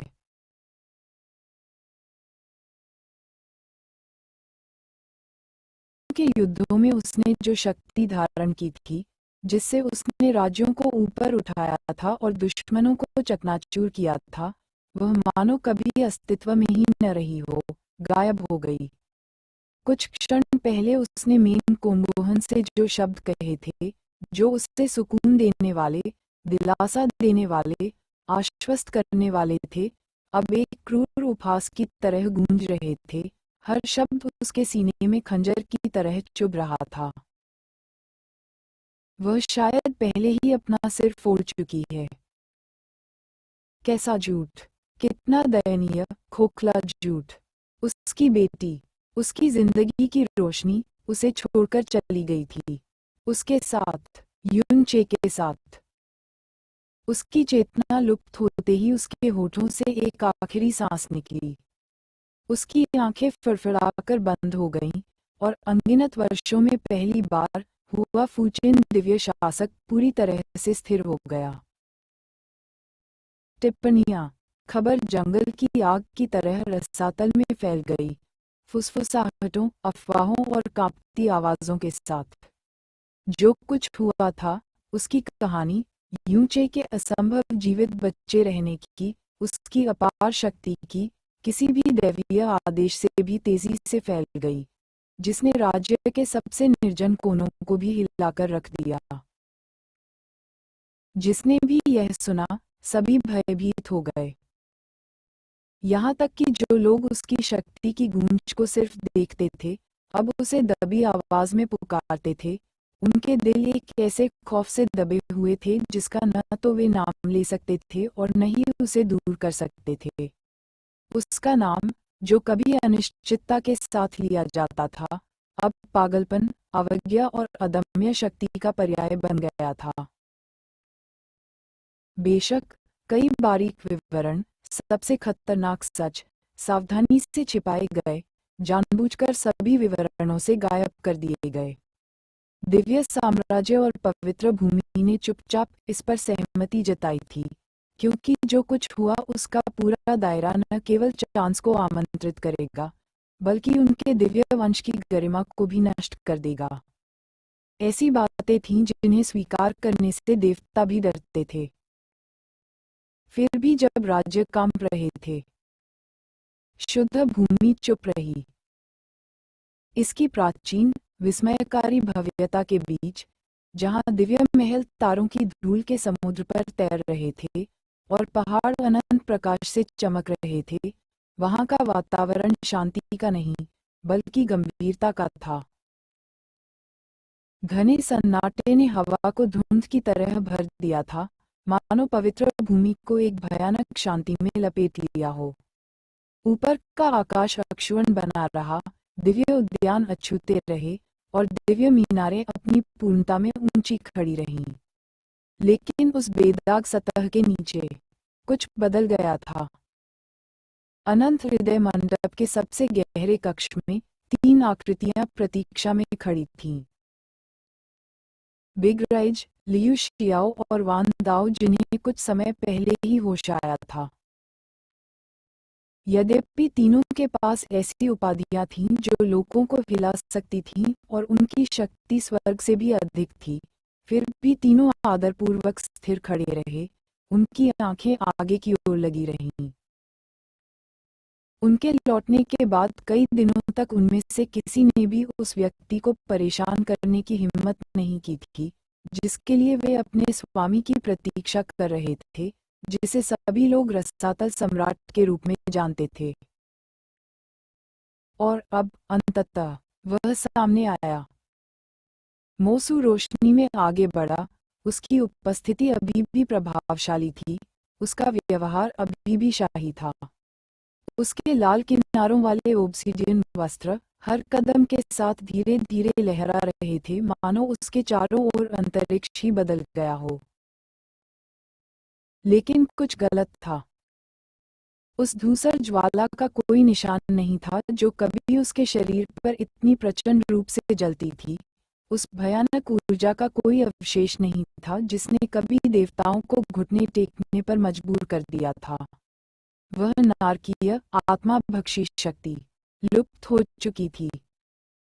और इससे भी अधिक चौंकाने वाली बात यह थी कि उनका आभामंडल कमजोर था, स्पष्ट रूप से इतना कमजोर कि सबसे पहले बोलने वाले लियू शियाओ ने बहुत संयम के साथ अपनी बात कही।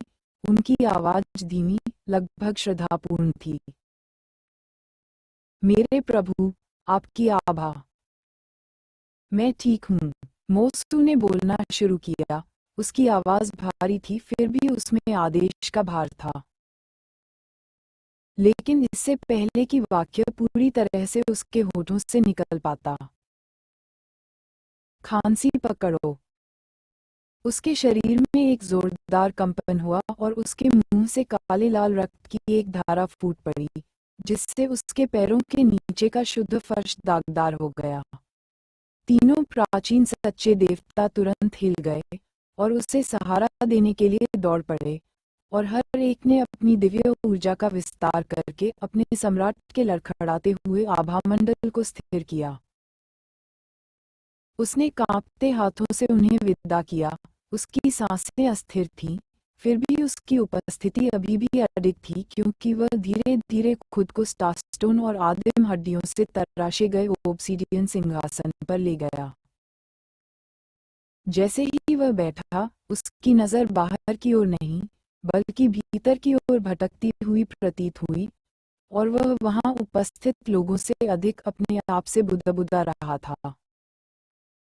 वह ज्वाला, उसकी शक्ति, यह मेरी समझ से परे थी, लेकिन मुझे खुशी है कि यह केवल दिव्य विलुप्ति क्षेत्र शक्ति।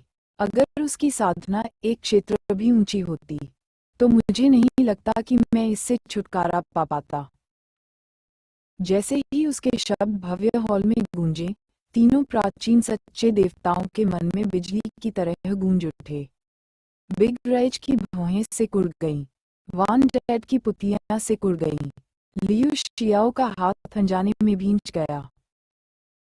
यदि मोसू के स्तर का कोई व्यक्ति, रसातल का सम्राट, सबसे ऊपर शासक, अनादि काल से बेजोड़ ग्रे लॉ से प्रभावित था, तो लिंग जियान के पास कभी क्या मौका था? अब उसके बाद छाई खामोशी में उन्हें सचमुच समझ आया कि वह कैसे गिर गई थी।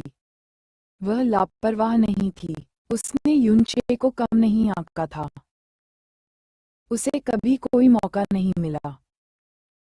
यदि युनचे ने अंतहीन कोहरे के समुद्र में अपने पीछा के दौरान उस ज्वाला को फिर से बाहर निकाला होता, तो परिणाम कहीं अधिक विनाशकारी हो सकते थे। मुझे दिखाओ क्या हुआ। मोसू की आवाज शांत थी, लेकिन उसके नीचे इतनी कड़वाहट थी कि वह भाग्य को भी चीर सकती थी। तीनों प्राचीन सच्चे देवताओं ने एक दूसरे को संक्षिप्त दृष्टि से देखा, फिर एक साथ चल पड़े। अपने हाथ ऊपर उठाकर उन्होंने एक दूसरे पर मुहरें बना लीं, और उनकी हथेलियों से दिव्य प्रकाश निकला, जिससे एक विशाल प्रक्षेपण बुन गया। कुछ ही क्षणों बाद सिंहासन के सामने का स्थान झिलमिला उठा और एक विशाल छवि सामने आई, जिसमें अंतहीन कोहरे के सागर में घटित हुई घटनाओं को दोहराया गया। जैसे ही कुछ समय बीतता है और देखता है और जो कुछ भी होता है उसे समझता है, मोसू जो चुप रहे हैं, फिर कहा, युनचे की वापसी के लिए तैयार रहो। जब वह लौटेगा, परिणाम चाहे जो भी हो, सुनिश्चित करो कि इस बार वह फिर कभी अपने निर्णय पर वापस न लौटे। पवित्र भूमि के पवित्र कक्षों में गूंजती आवाज में दिया गया यह आदेश जोरदार नहीं था, फिर भी इसमें अंतिम निर्णय का भार था। किसी ने इस पर सवाल नहीं उठाया, किसी की हिम्मत नहीं हुई। और दूर अनगिनत आकाशों में सूर्य या तारों के स्पर्श से परे चार आकृतियां पहले ही अनंत कोहरे के सागर की सबसे गहरी, सबसे निर्जन पहुंच में कई करोड़ों मील की यात्रा कर चुकी थीं। यहाँ संसार का प्रकाश समाप्त हो गया। यहाँ प्रकृति के नियम उस पागलपन के सामने झुक गए जो अथाह धूल थी। पान बुवांग ने अपनी गंभीर निगाहों से धीरे से अपना सिर घुमाया और चारों ओर से उन्हें घेरे हुए काले भूरे रंग के बदलते पर्दे को देखा। यहाँ की हवा घनी थी, इतनी घनी कि अब वह हवा जैसी नहीं, बल्कि एक जीवित, सांस लेती हुई चीज लग रही थी जो अपने क्षेत्र में कदम रखने की हिम्मत करने वाले हर किसी को निगल जाने को तैयार थी। कितनी भयानक अथाह धूल! वह बुदबुदाया, उसकी आवाज धुंधलके में गायब होते हुए मुश्किल से सुनाई दे रही थी। उसके शब्द भय से नहीं, बल्कि श्रद्धा से कहे गए थे, एक ऐसी शक्ति की पहचान जो किसी भी दिव्य शासक की समझ से कहीं अधिक प्राचीन और अंधकार में थी। यदि युनचे ने अपने शरीर को बलपूर्वक रूपांतरित न किया होता, अपने सार को अथाह धूल के साथ संगत न बनाया होता, तो पान बुवांग कभी भी इतनी गहराई में कदम नहीं रख पाता, अपनी सारी शक्ति के साथ भी नहीं। और इस विचार में वह अकेले नहीं थे। उसके बगल में हुआ कैली और कियाने यिंग सावधानी से चल रहे थे। उनकी आभा स्थिर थी, लेकिन स्पष्ट रूप से संयमित थी।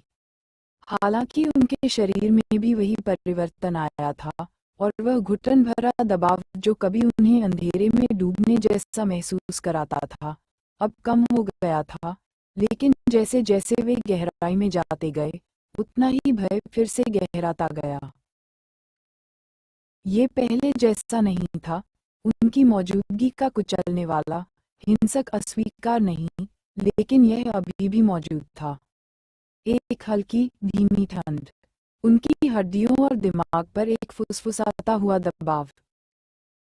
इस गहराई पर ऐसा महसूस हुआ मानो परिवर्तन ने केवल अपरिहार्य को विलंबित कर दिया है। और इससे भी अधिक भयावह ये स्थान था, ये पुनर्तः विदेशी क्षेत्र, जिसने देवताओं की इंद्रियों को भी विकृत कर दिया था, फिर भी केवल अंतहीन कोहरे के समुद्र के बाहरी किनारे जैसा ही महसूस होता था। ये सच था कि युनचे ने अपने शरीर को रूपांतरित कर लिया था, अपने मूल को ही बदल दिया था ताकि वे अथाह धूल के भयानक सार के अनुकूल बन सकें। लेकिन फिर भी ये परिवर्तन पुनर्तः परिपूर्ण नहीं था। दिन के अंत में यह अधूरा ही रह गया। विनाश के नियम जो इस जगह को नियंत्रित करते थे, रसातल के जन्म के बाद से चले आ रहे सबसे गहरे, सच्चे नियम, बस बहुत शुद्ध, बहुत प्राचीन, बहुत निरंकुश थे। वे अशुद्धता को बर्दाश्त नहीं करते थे, वे झुकते नहीं थे, देवताओं के आगे भी नहीं। हालांकि दिव्य शरीर वाले, जैसे पान बुवांग, हुआ कैली और कियाने यंग आगे बढ़ सकते थे, लेकिन ये स्पष्ट था कि आगे बढ़ने की उनकी क्षमता अनंत नहीं थी। वे जितना आगे बढ़ते गए, उनके कदम उतने ही धीमे होते गए। उनकी आभा मंद होती गई, उनकी इंद्रियां मंद होती गईं, और उनके हृदय भारी होते गए। अंतहीन कोहरे के सागर के हृदय तक पहुंचना, वह सबसे गहरी गहराई जहां प्रकाश का भी स्वागत नहीं किया जाता, न केवल कठिन था, यह असंभव था। और रास्ते में हर खामोश सांस और हर गूंजते कदम के साथ हुआ कैली ने पाया कि उसकी नजरें बार बार कियाने यंग एयर की ओर जा रही थीं। वह कुछ नहीं बोली, उसने मुंह भी नहीं सिकोड़ा, लेकिन उसके दिल में विचार तालाब में उठती लहरों की तरह उमड़ रहे थे। उसने अपनी मर्जी से यह रास्ता चुना था, और चाहे इसके लिए उसे कोई भी कीमत चुकानी पड़े, वह अंत तक इस पर चलती रहेगी। अपनी मर्जी से यह रास्ता चुना है, और वह अंत तक इस पर चलेगी, चाहे इसकी कीमत उसे कुछ भी चुकानी पड़े। उससे इसका पछतावा नहीं होगा, वह इससे भागेगी नहीं। लेकिन जब उसने ये स्वीकार किया कि कियाने यंग एयर भी उसके साथ चल रही है, तो उसके भीतर कुछ धीरे से फुसफुसाया, एक दिन मैं यूनचे के दिल पर किसी और से ज्यादा कब्जा कर लूंगा, यहाँ तक कि तुम भी। वह कियाने यिंग से नफरत नहीं करती थी, लेकिन वह उससे भी नहीं हारेगी। और फिर भी कियाने यिंग अपनी भावनाओं के तूफान में इतनी खोई हुई थी कि उसने हुआ कैली की निगाहों पर ध्यान ही नहीं दिया।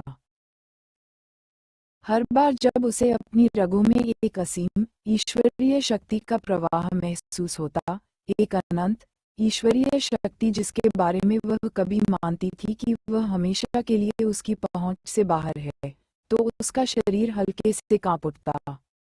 यह अनुभूति अपरिचित थी, ये रोमांचकारी थी, ये भयावह थी, और साथ ही यह उसे एक गहरी कुतरती हुई आत्मदया से भर देती थी। वह जो कभी ब्रह्मा सम्राट देवी थीं, राजसी, निर्दयी, अछूत, ने अपना पूरा जीवन ईश्वरीय सीढ़ी पर चढ़ने में लगा दिया था। उसने अंतहीन षड्यंत्र रचे थे, अपने आसपास के लोगों का बेरहमी से इस्तेमाल किया था, बिना किसी पछतावे के दुश्मनों को कुचला था, और तलवार की तरह कठोर क्रूरता का इस्तेमाल किया था। उसके अस्तित्व का हर पल सत्ता की तलाश में, उस दुनिया में वर्चस्व की तलाश में बीतता था जहां कमजोरी का मतलब मौत था। फिर भी चाहे उसने कितना भी संघर्ष किया हो, चाहे उसने कितनी भी क्रूरता से गणना की हो, वह कभी सफल नहीं हुई थी।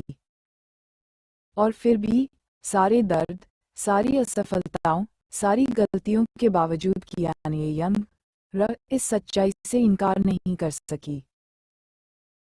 युनचे को उसके जीवन में आए अभी 2 दशक भी नहीं हुए थे, और आज वह दिव्यता के शिखर पर खड़ी थी। एक ऐसा क्षेत्र जिसके बारे में वह कभी मानती थी कि वह हमेशा उसकी पहुंच से बाहर रहेगा। वह जिसने संसार की हर योजना और दांव आजमा लिया था, अब एक सच्चे ईश्वर की शक्ति धारण कर रही थी, एक ऐसी शक्ति जो रक्तपात से प्राप्त नहीं हुई थी, बल्कि ईश्वर द्वारा दी गई थी। एक ऐसा उपहार जिसका दावा वह अकेले कभी नहीं कर सकती थी। आगे बढ़ते हुए युनचे चुपचाप आगे बढ़ रहा था, उसके कदम स्थिर और अविचल थे, और वह समूह को अनंत कोहरे के सागर के गर्भ में और भी गहरे ले जा रहा था। उसकी अभिव्यक्ति हमेशा की तरह शांत, अपाठ्य थी, और उसके शरीर से निकलता दबाव न तो हिंसक था और न ही गर्म, ऐसा था जिस पर सहज रूप से देवता भी सवाल उठाने की हिम्मत नहीं कर सकते थे। लेकिन अंततः जिज्ञासा को आवाज मिल ही गई। गुरुजी, हम वास्तव में कहाँ जा रहे हैं? पीछे से पान बुवान की आवाज धीरे से गूंजी, सम्मान और सावधानी से भरी, लेकिन संयमित तत्परता से भरी। हालांकि वह बिना किसी शिकायत के पीछे पीछे चला आया था, फिर भी वह अब अपने दिल के कोने में चुभती बेचैनी को बर्दाश्त नहीं कर पा रहा था। वे किसी भी निर्धारित क्षेत्र से बहुत दूर, उस बिंदु से बहुत दूर पहुंच गए थे जहां बिना तैयारी के दिव्य शासक भी प्रवेश करने का साहस कर सकते थे। युनचे ने उन्हें जो आखिरी छोटा विराम दिया था, उसके बाद से वह बिना रुके आगे बढ़ता रहा, उन्हें एक ऐसी जगह ले गया जहां हर कदम के साथ कोहरे के सागर का दमनकारी आभामंडल भारी और अस्वाभाविक होता जा रहा था। वे हमेशा भटक नहीं सकते थे। देवताओं को भी उद्देश्य की आवश्यकता होती थी। युनचे ने तुरंत जवाब नहीं दिया। उसके कदम धीमे नहीं पड़े, उसके हाव भाव नहीं बदले, बस उसकी दिव्य अनुभूति बाहर की ओर फैल गई, एक अदृश्य जाल की तरह जो उन्हें घेरे हुए अराजक शून्य में फैल गया। मानो वह किसी चीज को टटोल रहा हो, दृष्टि से नहीं बल्कि सहज बोध से।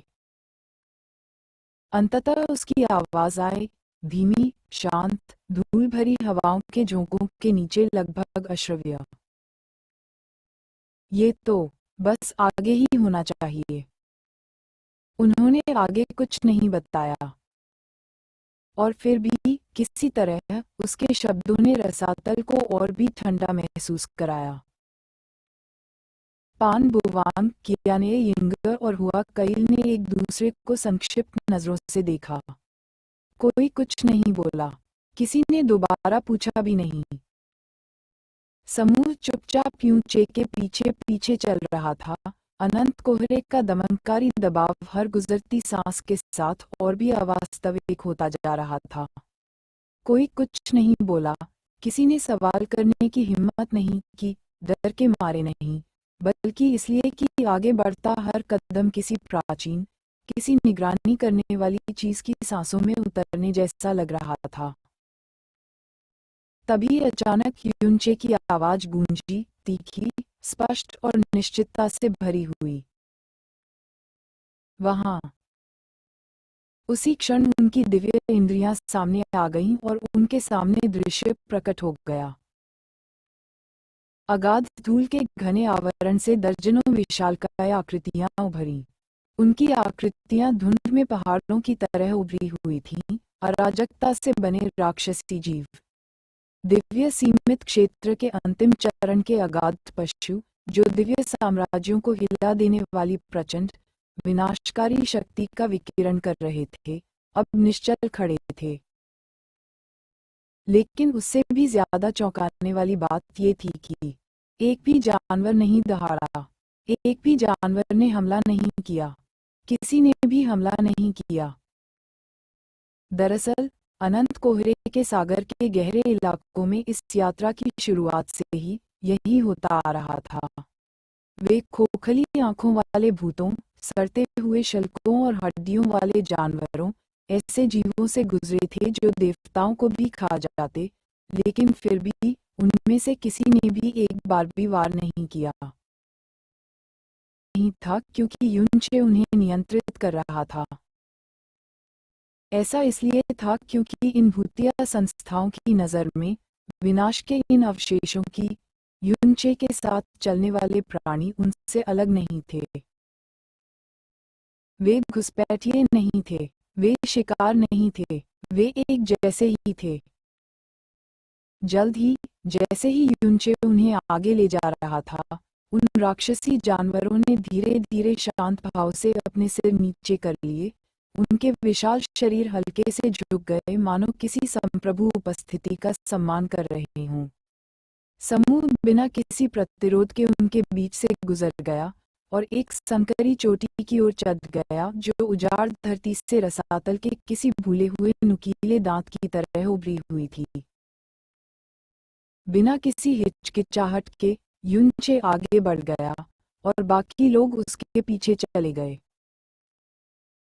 वे शिखर के संकरे दर्रे में दाखिल हुए और उसके नीचे एक छिपे हुए रास्ते में उतरने लगे, एक ऐसा रास्ता जो तराशे हुए पत्थरों से नहीं बल्कि बाधाओं और शक्ति की बुनी हुई मोहरों से चिन्हित था। जैसे जैसे वे आगे बढ़ते गए, हर बाधा जो उनके पार जाती हल्की सी गूंजती, फिर युनचे के शरीर से दिव्य आभा के धागों के बहने के साथ अलग हो जाती। ये कोई विदेशी सुरक्षा नहीं थी, ये उनकी अपनी थी। एक के बाद एक, बिना किसी प्रतिरोध के सभी बाधाएं ढह गईं। उनकी शक्ति युनचे की उपस्थिति के साथ पिघलकर एक हो गई, मानो समुद्र में लौटता पानी। हर मुहर, हर रास्ता, कुछ ऐसा था जो उसने पीछे छोड़ दिया था, किसी बीते हुए समय के अवशेष, बहुत पहले उठाए गए कदमों की गूंज, बस उसके लौटने का इंतजार कर रही थी। जल्द ही समूह गुफा की तलहटी में पहुंच गया, एक विशाल, खोखली जगह जो घनी, घूमती हुई अथाह धूल में डूबी हुई थी। यहाँ की हवा उन सभी जगहों से ज्यादा भारी लग रही थी जहाँ से वे गुजरे थे, मानो धूल में ही स्मृतियाँ, आक्रोश या शायद किसी प्रकार की भूख समाहित हो। वहाँ कोई आवाज नहीं थी, कोई गूंज नहीं थी, बस एक दमनकारी सन्नाटा था जो उनकी त्वचा को अदृश्य जंजीरों की तरह जकड़े हुए था। उनके सामने एक खाली कक्ष फैला हुआ था, जो चौड़ा और पूरी तरह से शांत था, फिर भी वातावरण में तनाव स्पष्ट था। उनमें से प्रत्येक ने अपनी दिव्य भावना को बढ़ाया तथा उसे अंधकार में प्रकाश की किरणों की तरह आगे बढ़ाया। और तब लगता है वहां कुछ है, हुआ। कैली की आवाज धीमी और अनिश्चित थी, लेकिन उसकी आंखें शांत गंभीरता से सिकुड़ गईं जब उसने अपना हाथ उठाया और गुफा के बिल्कुल बीच की ओर इशारा किया। एक हल्की सी चमक जो आंखों को मुश्किल से दिखाई देती थी, उस स्थान पर छा गई जिसकी ओर उसने संकेत किया था। बेदाग बाधाएं, कियाने यंग एर की सुनहरी आंखें हल्की सी चमक उठी जब वह तेजी से युनचे की ओर मुड़ी। कांटे। उनका उत्तर शांत और संयमित था, लेकिन उनके द्वारा उठाए गए भार से उनके आसपास की हवा और भी अधिक घुटन भरी लग रही थी। बिना किसी हिचकिचाहट के युनचे उस खाली सी दिखने वाली जगह की ओर चल पड़ा। जैसे ही उसकी आकृति अदृश्य वालियों के पास पहुंची, उसकी आत्मिक शक्ति चुपचाप प्रकट हुई। वहां न तो प्रकाश का विस्फोट हुआ, न ही कोई हिंसक टक्कर, केवल शक्ति के मिलन की ध्वनिहीन प्रतिध्वनि थी, मानो कोई फुसफुसाहट सन्नाटे को झकझोर रही हो। और फिर भ्रम टूट गया। अंतरिक्ष में दरारें पड़ गईं, मानो किसी अदृश्य कांच की चादर पर बारीक रेखाएं खींच रही हों, और एक हल्की सी धड़कन के साथ वह छिपाव बिखर गया। वह अवरोध परत दर परत हटता गया, जब तक कि कक्ष के केंद्र में कुछ प्रकट न होने लगा। एक तैरता हुआ गहरा जहाज, छोटा सा, लगभग बेतुका, अपनी जगह पर मंडरा रहा था, हवा में ऐसे लटका हुआ मानो समय ने उसे छुआ ही न हो। उसका आकार इतना छोटा था कि वह किसी की उंगली की नोक पर समा सकता था, फिर भी उससे निकलने वाला भार अथाह था। वह सिर्फ एक जहाज नहीं था, वह एक रहस्य था जो दैवीय शक्ति के अनगिनत आवरणों के नीचे दबा हुआ था और अथाह जानवरों की सेना द्वारा सुरक्षित था। पान बुवांग और हुआ कैली दोनों स्तब्ध होकर चुपचाप देखते रहे। उन्होंने ऐसा कुछ पहले कभी नहीं देखा था। ये सोचना कि युनचे ने इस प्रकृति की कोई चीज इतनी दूरस्थ, निषिद्ध जगह में छिपाई थी, जो इतनी सारी असंभव शक्तिशाली बाधाओं के नीचे दबी हुई थी, तथा जिसकी रक्षा दिव्य सीमित क्षेत्र के शिखर पर बैठे प्राणियों द्वारा की जा रही थी। और फिर भी रसातल के संपूर्ण इतिहास में इस जहाज का एक भी उल्लेख मौजूद नहीं था। क्या है, ये प्रश्न उनके बीच चुपचाप घूमता रहा। लेकिन जवाब के बिना भी एक बात तो तय थी। जो कुछ भी युनचे ने यहाँ छुपाया था, ये केवल महत्वपूर्ण नहीं था। यह ऐसी चीज थी जो युनचे के अलावा किसी और को कभी नहीं मिल सकती थी। क्या है, बड़े भाई युनचे?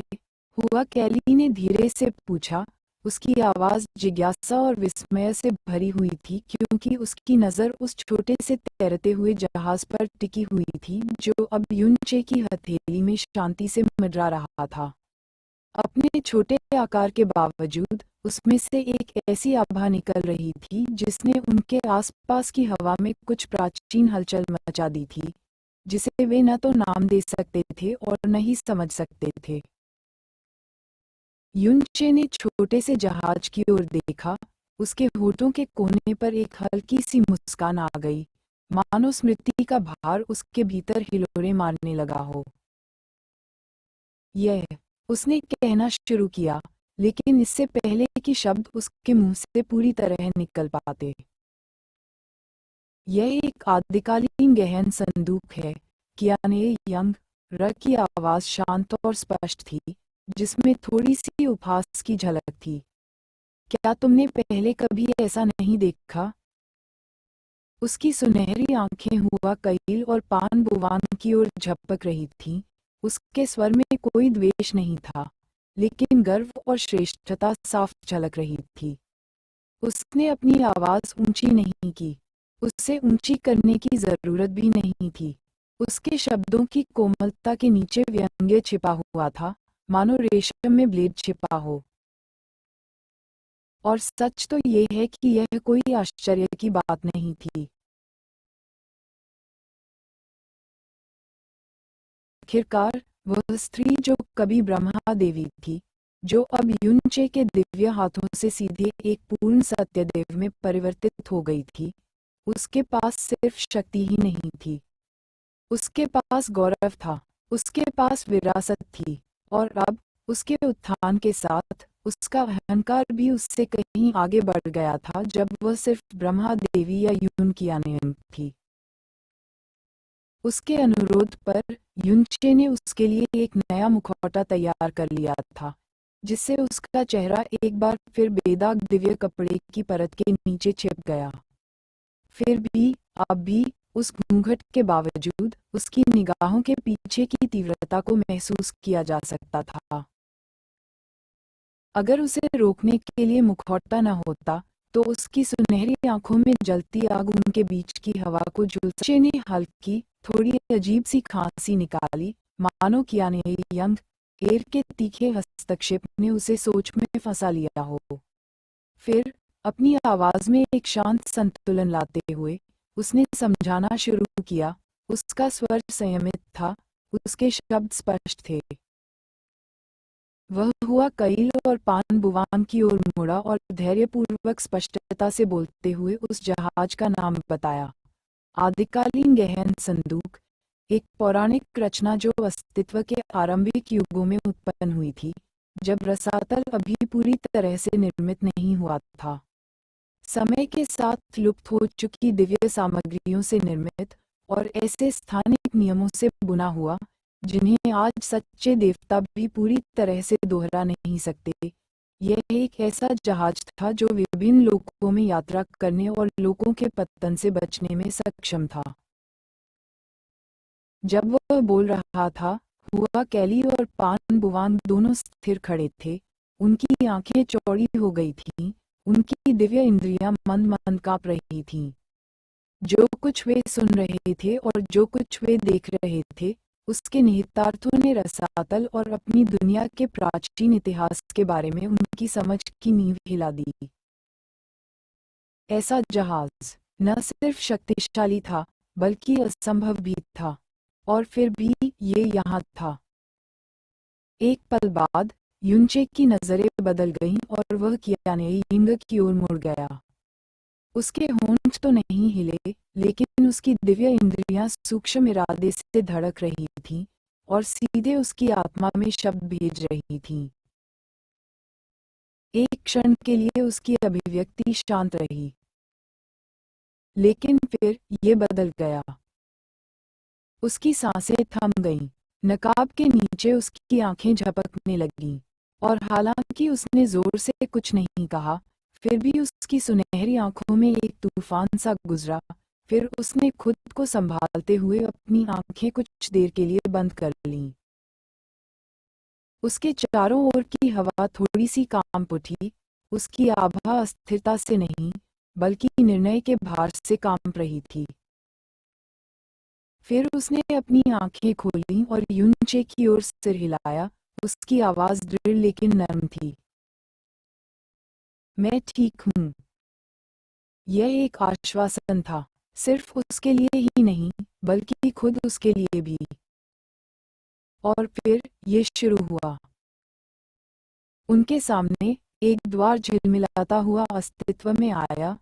अंतरिक्ष में एक सुंदर दरार, जो चमकती हुई रोशनी से घिरा हुआ था, धीरे धीरे खिलते हुए कमल की तरह खुल रहा था। भीतर से एक हवा बाहर की ओर बही, और उसी पल उनके दिल मानो जम से गए। जो हवा निकल रही थी वो शुद्ध थी, इतनी असंभव रूप से शुद्ध कि पवित्र और अथाह धूल से अछूती पावन भूमि भी उसकी बराबरी नहीं कर सकती थी। इस हवा में न केवल स्पष्टता थी, बल्कि एक प्राचीन शांति भी थी, मानो उसने कभी भ्रष्टाचार का स्वाद ही न चखा हो, मानो वह समय की पहुंच से भी परे रही हो। यह अलौकिक था, और इसने कभी रसातल को नहीं जाना था। बिना एक शब्द कहे युनचे आगे बढ़े और गेट से बाहर निकल गए, और अन्य लोग भी चुपचाप उनके पीछे चले गए। अवास्तविक शांति उन्हें गुरुत्वाकर्षण की तरह अपनी ओर खींच रही थी। और फिर आदिकालीन गहन संदूक की दुनिया ने उनका स्वागत किया। उनकी आंखों के सामने एक मनमोहक विस्तार फैला हुआ था, किसी भी इंद्रधनुष से भी ज्यादा जीवंत फूलों का एक मैदान, जो जमीन को जीवंत रंगों की लहरों से ढंक रहा था। हवा ठंडी और मंद थी, किसी माँ के हाथ की तरह उनके पास से गुजर रही थी, और ऊपर आसमान चमकीला नीला था, इतना निर्मल कि मानो कोई जीवंत पेंटिंग हो, जिसके ऊपर कोमल सफेद बादल आलस से तैर रहे थे। उनकी दिव्य इंद्रियां सहज रूप से फैल गईं और उन्होंने जो पाया उससे वे दंग रह गए। घाटियों में क्रिस्टल जैसी साफ नदियां बह रही थीं। दूर दूर तक सागर झिलमिला रहे थे। उनकी सतह इतनी शांत थी कि वे आकाश को दर्पण की तरह प्रतिबिंबित कर रही थीं। कोमल जानवर, कोई भी आक्रामक नहीं, सभी शांत खेतों में विचरण कर रहे थे। कुछ चर रहे थे, कुछ बस आराम कर रहे थे। पक्षी चहचहा रहे थे और मधुर धुनों के साथ गा रहे थे, मानो पूरी दुनिया ही सुर में गुनगुना रही हो। पूरे भूदृश्य में प्राचीन खंडहर बिखरे पड़े थे, जो काई और आइवी से ढके हुए थे, और उनके पत्थरों पर ऐसी लिपियां खुदी हुई थीं जो बहुत पहले ही रसातल में खो गई थीं। ये उन सभ्यताओं के अवशेष थे जो पहले ही लुप्त हो चुकी थीं।